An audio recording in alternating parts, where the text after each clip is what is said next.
warahmatullahi wabarakatuh. Selamat pagi anak-anak. Bagaimana kabar kalian hari ini? Semoga kalian dalam keadaan sehat walafiat ya. Amin ya robbal alamin.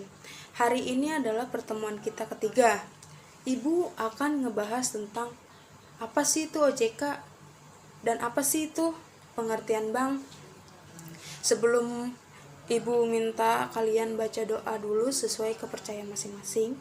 Berdoa mulai, berdoa selesai. Sebelum Ibu melanjutkan pembelajaran, alangkah baiknya itu sampah yang ada di meja atau di bawah kursi, ya tolong diambilin dan dibuang sampah ke tempatnya. Udah semua? Udah. Karena kebersihan itu sebagian dari iman. Nah, Ibu akan ngebahas tentang apa sih itu OJK. Pengertian OJK itu sendiri adalah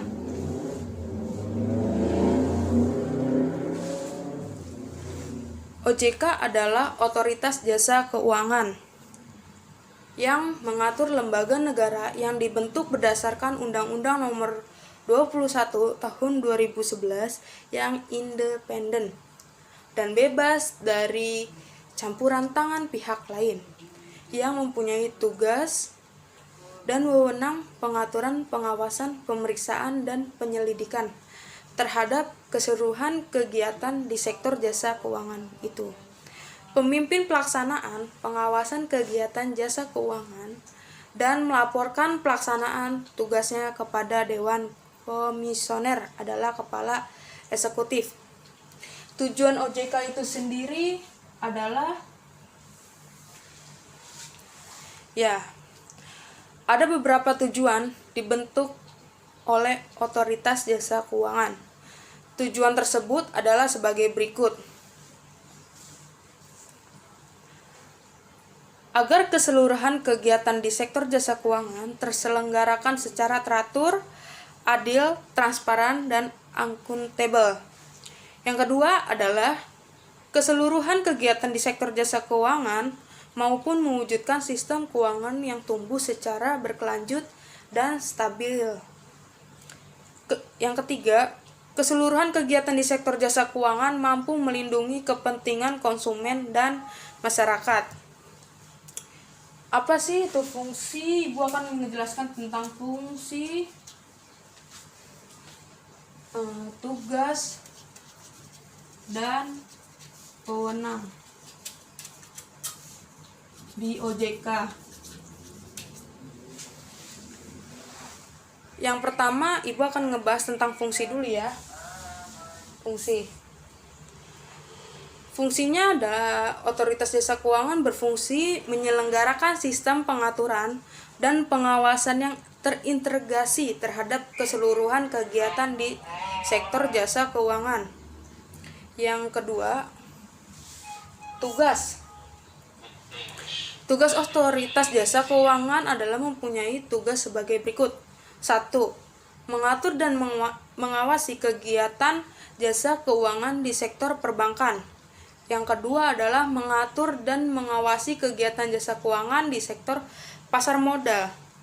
Yang ketiga adalah mengatur dan mengawasi kegiatan jasa keuangan di sektor perasuransian dan dana pensiun, lembaga pembiayaan, dan lembaga jasa keuangan lainnya. C. Wewenang. Wewenang dari OJK itu adalah untuk melaksanakan tugas pengaturan dan pengawasan di sektor perbankan. Otoritas Jasa Keuangan mempunyai wewenang sebagai berikut. 1. Pengaturan dan pengawasan mengenai kelembagaan bank dan meliputi hal-hal berikut. 1. Adalah perizinan untuk pendirian bank, pembukaan kantor, anggaran dasar, rencana kerja, pemikiran pengurusan dan sumber daya manusia bank, serta pencabutan lain usaha bank. Yang kedua adalah kegiatan usaha bank, antara lain adalah sumber dana, penyediaan dana, produk hibernasi dan aktivitas di bidang jasa. Yang ketiga adalah pengaturan dan pengawasan mengenai kesehatan. Nah, ini akan Ibu bahas nih. Pengaturan dan kesehatan.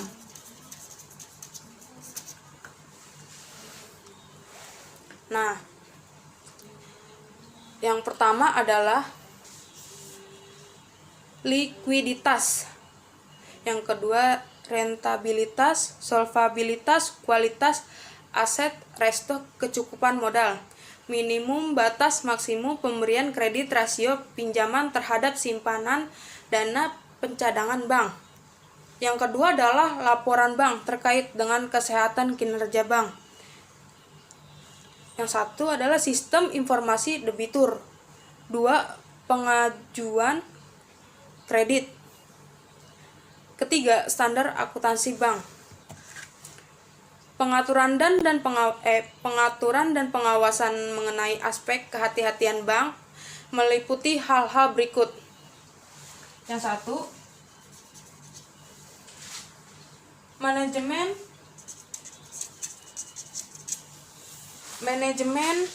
resiko. Yang kedua, tata kelola bank. Yang ketiga, prinsip mengenakan masalah dan anti pencucian uang. Itu juga harus hati-hati dengan pencucian uang. Yang ketiga adalah mencegah pembiayaan terorisme dan kejahatan perbank dan pemeriksaan bank. Itu juga kita harus hati-hati dalam masalah di bank. Untuk melaksanakan tugas pengawasan otoritas jasa keuangan mempunyai wewenang sebagai berikut. 1. Menetapkan kebijakan operasional pengawasan terhadap kegiatan jasa keuangan. 2. Mengawasi pelaksanaan tugas pengawasan yang dilaksanakan oleh kepala eksekutif. Yang ketiga, melakukan pengawasan, pemeriksaan, penyidikan, pelindungan konsumen, tindakan lain terhadap lembaga jasa keuangan. Yang keempat, memberikan perintah tertulis kepada lembaga jasa keuangan dan pihak tertentu. Yang kelima, melakukan petunjuk atau pengolah statutur. Yang keenam, izin usaha. Izin usaha antara lain izin usaha. Yang pertama adalah izin usaha perorangan.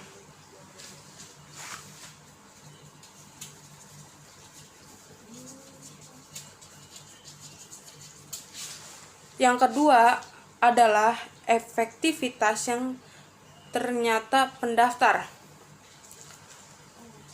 ya. Yang ketiga, surat tanda terdaftarnya. Yang keempat, persetujuan melakukan kegiatan usaha. Yang kelima, perusahaan. Yang keenam, persetujuan atau pendapat pembubaran dan menetapkan lain sebagaimana dimaksud dalam peraturan undang-undang di sektor jasa keuangan. Dalam melakukan tugasnya, OJK berkoordinasi dengan Bank Indonesia dalam membuat peraturan pengawasan di bidang perbankan antara lain. 1. Kewajiban pemenuhan modal minimum bank. Yang kedua, sistem informasi perbankan yang terpadu. Yang ketiga, kebijakan penerima dari luar negeri menerima dana valuta asing dan pinjaman komersial luar negeri. Yang keempat, produk perbankan, transaksi, kegiatan usaha bank lainnya. Yang keenam, penentuan institusi bank yang masuk kategori sistem informan bank. Yang ketujuh, data lain yang dikecualikan dari ketentuan tentang kerahasiaan informasi. Nah ya, sekarang ada yang mau bertanya tentang semua ini? Sudah paham? Sudah, oke. Ibu akan ngebahas satu lagi, apa isi itu tentang bank. Bank dari kata lain adalah yaitu Benko. Bengko pada masa lalu berarti bangku atau meja. Dalam sejarah bank pertama kali digunakan sebagai tempat mengukur uang, oleh karena itu bank pertama kali adalah tempat penukaran uang. Oleh karena itu, bank pertama kali adalah tempat penukaran uang. Pada tahap berikutnya, fungsi bank diperan oleh para pandai emas yang menyediakan jasa menyimpan uang emas dan perak untuk menghindari pencurian, untuk membuktikan bahwa seseorang telah menitipkan uang. Dan diberi selembar kertas itu, transaksi jual beli emas bisa dilakukan dengan mudah oleh goldsmith dan menyimpan uang. Fungsi bank.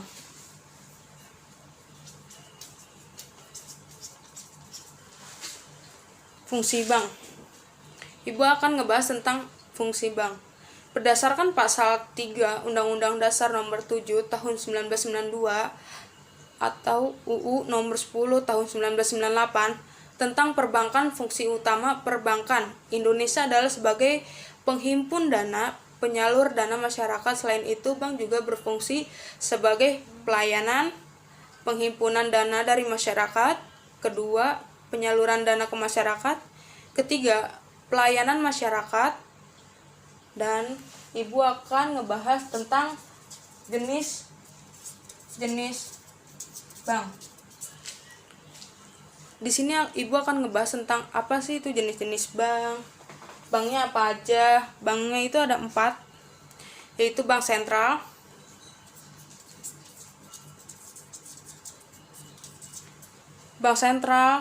bank umum, bank syariah, dan bank perkreditan rakyat. Sebelumnya ibu akan ngebahas untuk besok. Lanjut, sebelum ibu tutup, apakah ada pertanyaan anak-anak? Udah pada ngerti semua? Sudah? Oh iya, sebelum ini ditutup, penjelasan dari ibu, kurang lebihnya mohon maaf. Wassalamualaikum warahmatullahi wabarakatuh.